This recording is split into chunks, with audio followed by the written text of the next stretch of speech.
ഈ തദ്ദേശ തെരഞ്ഞെടുപ്പിന്റെയൊക്കെ തിരക്കിനിടയിൽ നമ്മൾ പറയാൻ വിട്ടുപോയ അല്ലെങ്കിൽ സംസാരിക്കാൻ വിട്ടുപോയ ഒരു വിഷയമുണ്ട്. അത് SIR ആണ്. എന്നുവെച്ചാൽ വോട്ടർ പട്ടികയിലെ തീവ്ര പരിഷ്കരണം.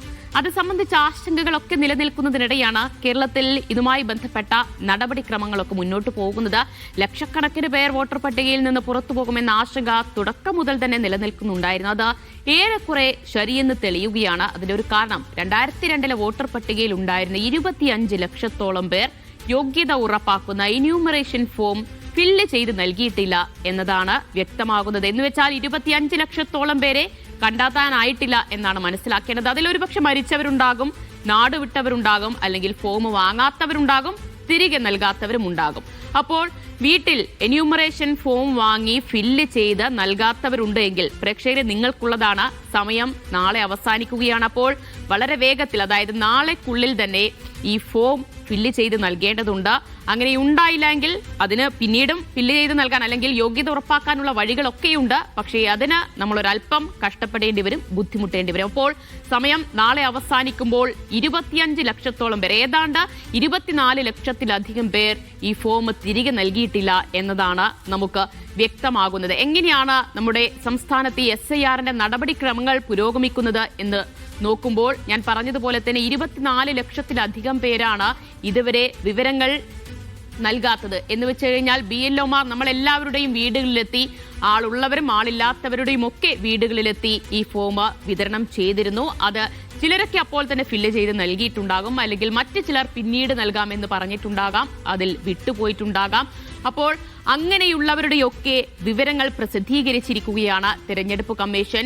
ഇങ്ങനെയുള്ളവരുടെ വിവരങ്ങൾ പ്രസിദ്ധീകരിക്കണമെന്ന് നേരത്തെ തന്നെ രാഷ്ട്രീയ പാർട്ടികൾ എല്ലാവരും, BJP ഒഴികെയുള്ള രാഷ്ട്രീയ പാർട്ടികളൊക്കെ ആവശ്യം ഉന്നയിച്ചിരുന്നു. എന്തായാലും ആ ആവശ്യം പരിഗണിച്ചുകൊണ്ട് തന്നെയാണ് ഈ വിവരങ്ങൾ പ്രസിദ്ധീകരിച്ചിട്ടുള്ളത്. പക്ഷേ അതിൽ 1-2 ലക്ഷം ആളുകൾ ഒന്നുമല്ല കേട്ടെ, ഏതാണ്ട് 24 ലക്ഷത്തിലധികം ആളുകൾ അതിൽ ഉൾപ്പെട്ടിട്ടുണ്ട് എന്നതാണ്. അപ്പോൾ അത്രയധികം ആളുകളെ കണ്ടെത്താനായിട്ടില്ല തെരഞ്ഞെടുപ്പ് കമ്മീഷന്. അതായത് ബൂത്ത് ലെവൽ ഏജന്റുമാർക്ക് അവരെ കണ്ടെത്താൻ കഴിഞ്ഞിട്ടില്ല എന്നതാണ് വ്യക്തമാകുന്നത്. അപ്പോൾ ഇനി എന്ത് സംഭവിക്കും എന്നതുകൂടി നമുക്ക് പരിശോധിക്കേണ്ടതുണ്ട്. ഡിസംബർ 23-നാണ് കരട് പട്ടിക വരുന്നത്. അപ്പോൾ ഇതിലിപ്പോൾ നാളെ സമയം അവസാനിക്കുന്നു. അതിന് മുൻപ് ഈ ഫോം നൽകിക്കഴിഞ്ഞാൽ അവരുടെ പട്ടിക, അവരുടെ പേര് കൂടി ഈ പട്ടികയിലുണ്ടാകും. ഇനി അല്ല എങ്കിൽ അവരെ എല്ലാം ഒഴിവാക്കിക്കൊണ്ടുള്ള കരട് പട്ടികയാണ് ഡിസംബർ 23-ന് പ്രസിദ്ധീകരിക്കാൻ പോകുന്നത്. എന്ന് വെച്ച് കഴിഞ്ഞാൽ ഇനി അധികം ദിവസങ്ങളില്ല. എപ്പോഴാണ് അന്തിമ വോട്ടർ പട്ടിക വരുന്നത് എന്ന് നോക്കൂ. ഫെബ്രുവരി 21-ന് തെരഞ്ഞെടുപ്പ് കമ്മീഷൻ അന്തിമ വോട്ടർ പട്ടിക പ്രസിദ്ധീകരിക്കും എന്നതാണ്. ശരി, ഇനി നമുക്ക് എന്തായാലും കേരളത്തിൽ SIR പ്രഖ്യാപിച്ചപ്പോൾ തന്നെ മറ്റ് 12ഓളം ഇടങ്ങളിൽ, സംസ്ഥാനങ്ങളിലും SIR പ്രഖ്യാപിച്ചിരുന്നു. അതിൽ 5 ഇടങ്ങളിലെ കരട് പട്ടികയായിട്ടുണ്ട്. അതിൽ നിന്ന് ഓരോയിടത്തും എത്ര പേരാണ് പുറത്തായിട്ടുള്ളത് എന്നത് അറിഞ്ഞു കഴിഞ്ഞാൽ ഈ ആശങ്ക ഇരട്ടിയാകും എന്നത് ഉറപ്പാണ്. നോക്കൂ, ബംഗാളിലെ കരട് പട്ടിക വന്നു കഴിഞ്ഞിരിക്കുന്നു. അവിടെ പുറത്തായത് 58 ലക്ഷത്തിലേറെ പേർ ആ കരട് പട്ടികയിൽ നിന്ന് പുറത്തായിരിക്കുന്നു എന്നതാണ് നമുക്ക് കണക്കുകളിൽ നിന്ന് വ്യക്തമാകുന്നത്. കഴിഞ്ഞില്ല ബംഗാളിലെ മാത്രമല്ല കരട് പട്ടിക വന്നിട്ടുള്ളത്, രാജസ്ഥാനിലെ കരട് പട്ടികയും പുറത്തു വന്നിട്ടുണ്ട്. രാജസ്ഥാനിൽ നിന്ന് ഈ കരട് പട്ടികയിൽ നേരത്തെ, അതായത് ഈ തീവ്ര പരിഷ്കരണം നടന്ന പട്ടികയിൽ നിന്ന് ഏതാണ്ട് 42 ലക്ഷത്തിലധികം ആളുകൾ ഈ കരട് പട്ടികയിൽ നിന്ന് പുറത്തു പോയിരിക്കുകയാണ്. ഗോവയിലെയും പുതുച്ചേരിയിലെയും അതുപോലെ തന്നെ ലക്ഷദ്വീപിലെയും ഒക്കെ കരട് പട്ടിക വന്നിട്ടുണ്ട്. പക്ഷേ ഗോവയിലും പുതുച്ചേരിയിലും അല്പം ആശ്വസിക്കാം. കാരണം ഏതാണ്ട് 1 ലക്ഷത്തിലധികം ആളുകൾ മാത്രമേ കരട് വോട്ടർ പട്ടികയിൽ നിന്ന് പുറത്തു പോയിട്ടുള്ളൂ. അവിടെ കണക്ക് ഒരല്പം എണ്ണം കുറഞ്ഞിരിക്കുന്നു എന്നത് മാത്രമാണ് ആശ്വാസം. ഇനി നോക്കൂ, കേരളത്തിന്റെ കരട് പട്ടിക വരുമ്പോൾ അതിൽ എത്രത്തോളം പേർ ആ പട്ടികയിൽ നിന്ന് പുറത്തു പോകും എന്നൊരു വല്ലാത്തൊരു ആശങ്കയുണ്ട്. ഇപ്പോൾ 25 ലക്ഷത്തോളം പേരെ കണ്ടെത്താനായിട്ടില്ല. അപ്പോൾ അവരെല്ലാവരും മരിച്ചവരാണോ, നാട് വിട്ടുപോയവരാണോ, അതോ അവരെ കണ്ടെത്താൻ കഴിയാത്തവരാണോ, അവരൊക്കെ എവിടെയാണ് എന്നെ സംബന്ധിച്ചൊക്കെയുള്ള ചോദ്യങ്ങൾ ഇവിടെ അവശേഷിക്കുന്നുണ്ട്. നമുക്ക് നോക്കാം എങ്ങനെയായിരിക്കും ഇനി തെരഞ്ഞെടുപ്പ് കമ്മീഷന്റെ തുടർ നടപടികൾ എന്നാണ് പരിശോധിക്കേണ്ടത്. VP സഫ്വാൻ വിവരങ്ങൾ നൽകാനായി ചെയ്യുന്നുണ്ട്. സഫ്വാൻ, നാളെയാണല്ലോ സമയം അവസാനിക്കുന്നത്. അതിന് മുൻപായി 24 ലക്ഷത്തോളം വരുന്ന ആളുകളെ കണ്ടെത്താൻ കഴിയുമോ?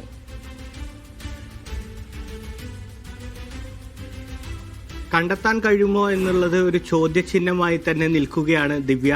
അതിന്റെ തലേ ദിവസമാണ് തെരഞ്ഞെടുപ്പ് കമ്മീഷൻ ഇത്തരത്തിലൊരു വിവരങ്ങൾ പുറത്തുവിടുന്നത്. നാളെ ഒരു ദിവസം മാത്രമാണ് സാധാരണ നടപടിക്രമങ്ങളിലൂടെ ഈ ആളുകളെ രാഷ്ട്രീയ പാർട്ടികൾക്ക് കണ്ടെത്തി ഈ ഫോം വിതരണം ചെയ്യാനുള്ള അവസരമുള്ളൂ. അതിനുശേഷം 23-ന് കരട് പട്ടിക പ്രസിദ്ധീകരിക്കുമ്പോൾ മാത്രമേ ഈ തെറ്റുകുറ്റങ്ങൾ വരുത്തി അതിന് അപേക്ഷ നൽകാനുള്ള ഒരു സാധ്യതയുള്ളൂ. അതുകൊണ്ട് തന്നെ ഈ നിലവിലെ കണക്ക് പ്രകാരം 24 ലക്ഷത്തോളം പേർ, അതായത് ഈ മുഴുവൻ വോട്ടർമാരുടെയും 10% ആളുകൾ വോട്ടർ പട്ടികയിൽ നിന്ന് പുറത്തു പോകും. അതായത് കരട് പ്രസിദ്ധീകരിക്കുമ്പോൾ വോട്ടർ പട്ടികയിൽ നിന്ന് പുറത്തു പോകും എന്ന് തന്നെയുള്ള വിവരങ്ങളാണ് പുറത്തു വരുന്നത്. ഈ റിവ്യൂ മീറ്റിങ്ങുകളിൽ രാഷ്ട്രീയ പാർട്ടികൾ നിരന്തരമായി ആവശ്യപ്പെട്ടിരുന്ന ഒരു കാര്യമാണ് തെരഞ്ഞെടുപ്പ് കമ്മീഷൻ അവസാന ഘട്ടം പരിഗണിച്ചിരുന്നത്. ഈ എണ്ണം ഓരോ ദിവസവും ഉയരുന്നത് സംബന്ധിച്ച് രാഷ്ട്രീയ പാർട്ടികൾക്ക് വലിയ ആശങ്ക ഉണ്ടായിരുന്നു. ഓരോ ദിവസവും ഈ എണ്ണം വർദ്ധിക്കുന്ന ഒരു സാഹചര്യം ഉണ്ടായിരുന്നു. ഉദാഹരണത്തിന് ഒരു കണക്ക് പറഞ്ഞാൽ, ഈ കഴിഞ്ഞ 6-ാം തീയതിയാണ് രാഷ്ട്രീയ പാർട്ടികളുടെ ഒരു റിവ്യൂ മീറ്റിംഗ് കൂടിയത്. അതിനുശേഷം ഈ 15-ന് റിവ്യൂ മീറ്റിംഗ് കൂടുന്നു. ഈ 6-നും 15-നും ഇടയിൽ 5 ലക്ഷത്തോളം പേരുടെ വർധന ഈ കണ്ടെത്താൻ കഴിയാത്തവരുടെ ലിസ്റ്റ് എന്ന് പറയുന്നത് മരണപ്പെട്ടവരുണ്ട്, പെർമനൻ്റായി മാറി താമസിച്ചവരുണ്ട്. ഇതൊക്കെ BLOമാർ അവരുടെ പ്രാഥമിക വിവരശേഖരണത്തിൻ്റെ അടിസ്ഥാനത്തിൽ അടയാളപ്പെടുത്തുന്നതാണ്. ഇതിലൊക്കെ റിവ്യൂ വരാൻ, അതിനൊക്കെ അപേക്ഷ നൽകാൻ പൊതുജനങ്ങൾക്ക് അവസരമുണ്ട്. അതിൻ്റെയൊക്കെ ഭാഗമായിട്ട് തന്നെയാണ് ഈ കണക്കുകൾക്കപ്പുറത്തേക്ക് ബൂത്ത് അടിസ്ഥാനത്തിൽ ഇത്തരത്തിലുള്ള ആളുകളുടെ വിവരങ്ങൾ രാഷ്ട്രീയ പാർട്ടികൾക്ക് നൽകണമെന്ന് രാഷ്ട്രീയ പാർട്ടികൾ പറഞ്ഞിരുന്നത്, ആവശ്യപ്പെട്ടിരുന്നത്. തെരഞ്ഞെടുപ്പ് കമ്മീഷൻ അവസാന നിമിഷമാണ് ഈ ആവശ്യം അംഗീകരിക്കുകയും ഇന്ന് ഉച്ചയോടുകൂടിയാണ് ഈ ലിസ്റ്റ് ഇത്തരത്തിൽ കമ്മീഷന്റെ വെബ്സൈറ്റിൽ ലഭ്യമാകുന്ന വിധത്തിൽ പ്രസിദ്ധീകരിച്ചിട്ടുള്ളത്. അങ്ങനെ പ്രസിദ്ധീകരിച്ചു എന്ന് പറയുമ്പോഴും ഒരു പ്രശ്നം ഇപ്പോൾ നിൽക്കുന്നുണ്ട്. ചില ഏരിയകളിൽ ഇത് ബൂത്ത് അടിസ്ഥാനത്തിൽ ഈ ലിസ്റ്റ് ആർക്ക് വേണമെങ്കിലും ഡൗൺലോഡ് ചെയ്യാം. പക്ഷേ ചില ഏരിയകളിൽ ഈ ലിസ്റ്റിൽ നിന്ന് വിവരം ലഭ്യമല്ല എന്നുള്ള പ്രാഥമികപരമായിട്ടുള്ള പരാതികളും നമുക്ക് ലഭിക്കുന്നുണ്ട്. ഏതായാലും ഈ നടപടിക്രമങ്ങൾ, വിവരശേഖരണം അവസാനിക്കുന്ന നാളെ ആവുമ്പോൾ അതിൻ്റെ തലേ ദിവസമാണ് കേന്ദ്ര തെരഞ്ഞെടുപ്പ് കമ്മീഷൻ ലിസ്റ്റ് പ്രസിദ്ധീകരിക്കുന്നത്. നാളെ എന്തായാലും രാഷ്ട്രീയ പാർട്ടികൾക്ക് ഇതിൽ കൂടുതൽ ഇടപെടാൻ കഴിയില്ല. അതിനപ്പുറത്തേക്ക് 23-ന് കരട് പട്ടിക സ്വീകരിച്ചിട്ടുണ്ട്. കോൺഗ്രസ് ആയാലും CPM ആയാലും ആളുകളെ പരമാവധി ഒഴിവാക്കപ്പെടാതിരിക്കാനുള്ള ഒരു ശ്രദ്ധ അവരുടെ ഭാഗത്തുനിന്നുണ്ട്. അപ്പോൾ അവർക്ക് ഈ പട്ടിക കൈമാറിയിട്ടുണ്ട് എന്നാണ് അറിയുന്നത്. അപ്പോൾ പരമാവധി ആളുകളെ കണ്ടെത്താനുള്ള ഒരു ശ്രമം വരും ദിവസങ്ങളിൽ ഉണ്ടാകും. പക്ഷേ നമ്മൾ സെൽഫായിട്ട് ഇക്കാര്യത്തിൽ ഒരു ശ്രദ്ധ ഉണ്ടാകേണ്ടതുണ്ട്. ആ പട്ടികയൊന്ന് പരിശോധിക്കുക.